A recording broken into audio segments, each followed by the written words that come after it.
बंधुओं, शरीर छूटने के बाद कितने परमात्मा को पाए, कितनों का मोक्ष हुआ, मैं नहीं कह सकता। लेकिन जो मोक्ष की अवस्था है, मुक्ति की अवस्था है, वह परमानंद परमात्मा को पाने की अवस्था है, वो इस शरीर की जीवित अवस्था में ही। इससे पहले भगवान कहे भी थे कि शरीर के नाश होने से पहले जीवित अवस्था में ही वह स्थित हो जाता है, वह परमानंद परमात्मा को प्राप्त होता है।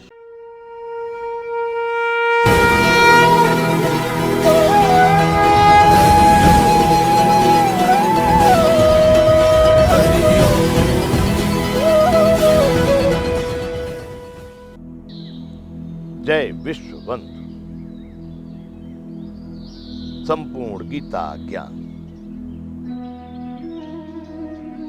तो इस तरह से भगवान ने इसी अध्याय में संपूर्ण बात आपको बताई। उस तरह के वस्त्र मेरे विचार से जहां तक रेशम या ऊन का होता है बहुत उपयोगी, और कपास का होगा तो भी अच्छा है, लेकिन दूसरे जो उतने उपयोगी नहीं। कुशा का आसन भी बहुत अच्छा है। मृगशाला की जो बात कर रहे हैं, मृग चर्म आदि बिछाकर, वो मेरे विचार से सबके लिए उत्तम नहीं।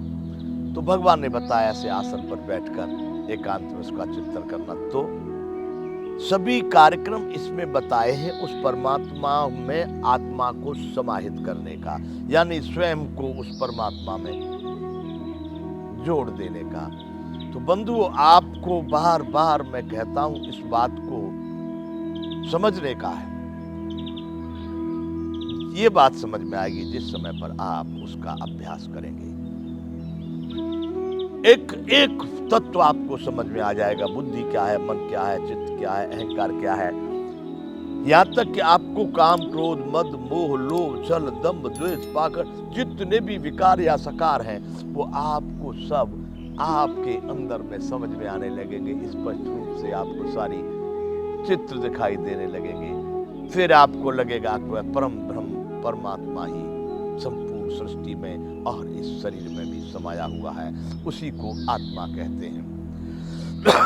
इसलिए भगवान यहां कह रहे हैं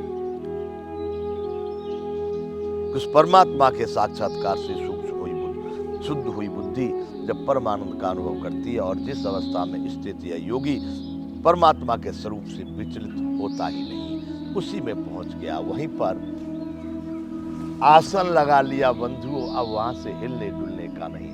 अभिप्राय के आत्मा का परमात्मा में समापन हो गया, समाहित हो गया। यम लब्ध्वा चा परम लाभम मन्यते नाधिकम ततः यस्मिन् स्थितो न दुःखेन गुरुणापि विचाल्यते। परमात्मा की प्राप्ति रूप जिस लाभ को प्राप्त होकर उससे अधिक दूसरा कोई भी लाभ नहीं मानता, और परमात्मा की प्राप्ति रूप जिस अवस्था में स्थित योगी बड़े भारी दुख से भी चलायमान नहीं होता। बंधुओं, यहाँ दुख और सुख और इच्छा, द्वेष, लाभ, हानि, सर्दी, गर्मी, ये सब बातें बताई गई हैं। यदि कोई पुरुष, कोई मानव उस स्थिति में पहुंच गया है, यम लब्ध्वा चा परम लाभम मन्यते नाधिकम ततः, जब परमात्मा रूपी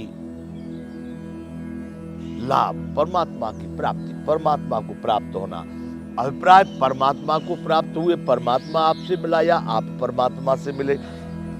आत्म तत्व जिस समय पर परमात्मा में समाहित हुआ, यानी परमात्मा, परम अर्थ, परम पद, उस परमात्मा को पा लिया जब, अब क्या चाहिए? ये तो वस्तु है, इसी में राग द्वेष छिपे हुए हैं।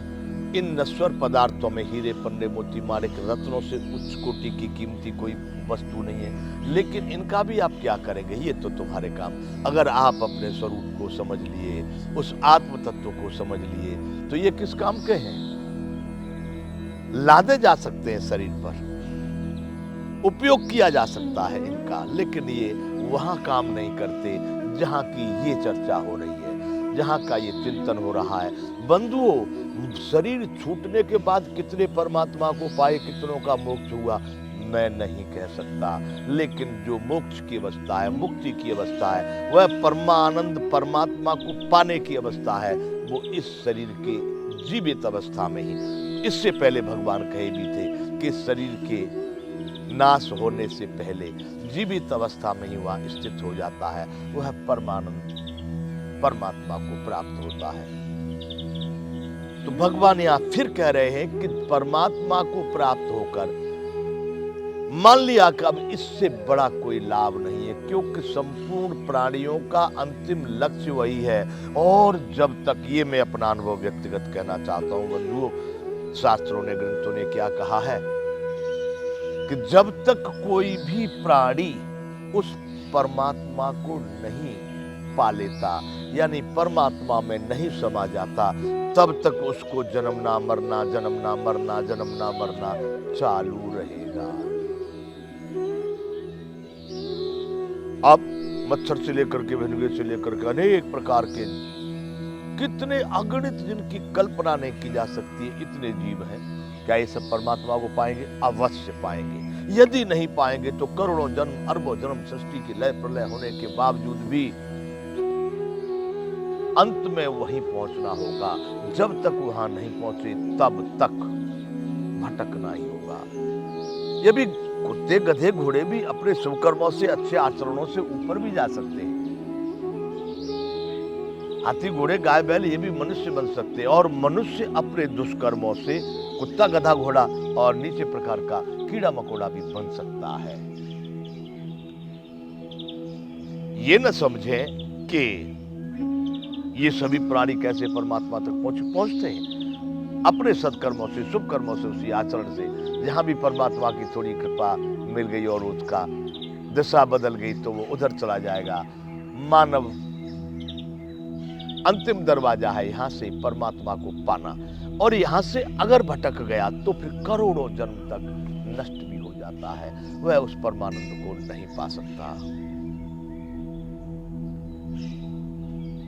तो या भगवान अर्जुन को बता रहे हैं कि यम लब्ध्वा चा परम लाभम मन्यते नाधिकम ततः यस्मिन् स्थितो न दुःखेन गुरुणापि विचाल्यते। परमात्मा की प्राप्ति रूप जिस लाभ को प्राप्त होकर उससे अधिक दूसरा कोई भी लाभ इस सृष्टि में, संसार में, ब्रह्मांड में है ही नहीं। ऐसी स्थिति में परमात्मा रूप जिस अवस्था में, स्थिति में योगी बड़े भारी दुख से भी चलायमान नहीं होता। अब बंधु यहां पर बार बार भगवान कहते दुख, अब दुख और सुख रह कहां गया? अरे वैसे व्यक्तियों के तो शरीर को आप कितना भी कष्ट पहुंचा लो, लेकिन वो शरीर में है ही नहीं, वह शरीर है ही नहीं।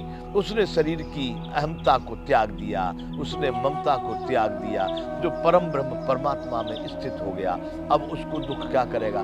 भगवान कहना चाहते बहुत बड़े दुख से भी वह चलायमान नहीं होता, मतलब अपनी स्थिति से हटता नहीं। वह जिस परम ब्रह्म, परम आनंद में है, वह उसी में रहता। आएंगे बंधु, ये शरीर है और संसार है, ये प्रकृति है, तो यहां दुख और सुख दोनों का भी कार्यक्रम चलता रहेगा। कभी भी बड़े से बड़े महापुरुष भी ऐसा नहीं कि उनके सामने दुख नहीं आए, लेकिन उनको दुख व्याप्त नहीं होता, या सुख नहीं आए लेकिन सुख भी उनको व्याप्त नहीं होता। वो इन दोनों से अलग हट गए। ये संसार है, संसार का जो क्रम है, शरीर का जो क्रम है, वह सब प्रक्रियाएं यहाँ पर अवश्य होती रहेंगी। लेकिन उस तत्व को जानने वाला योगी जो परमार्थ या परम पद या परमानंद परमात्मा में स्थित हो गया, वह दुख और सुख से कुछ लेना देना नहीं। कितने भी बड़े से बड़े दुख का पहाड़ सामने आ जाए, फिर भी वह विचलित नहीं होता, क्योंकि उसका दुख में या सुख में उसका स्वरूप ही नहीं है, उसका चिंतन ही वहां है ही नहीं। जब वहां है नहीं तो उसको कहां से दुख और सुख लागू पड़ेंगे? ये सब शरीर का विषय है, संसार का विषय है। ये यहाँ पर छूट जाता है।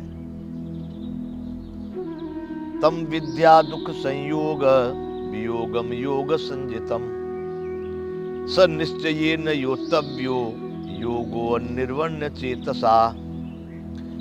जो दुख रूप संसार के संयोग से रहित है। देखिए बंधु, अभी मैं कह रहा था संसार के कार्य हैं ये दुख और सुख, ये सभी जो भगवान ने बताया कि जो बड़े से बड़े भारी दुख से चलायमान नहीं होता। जय विश्व बंधु।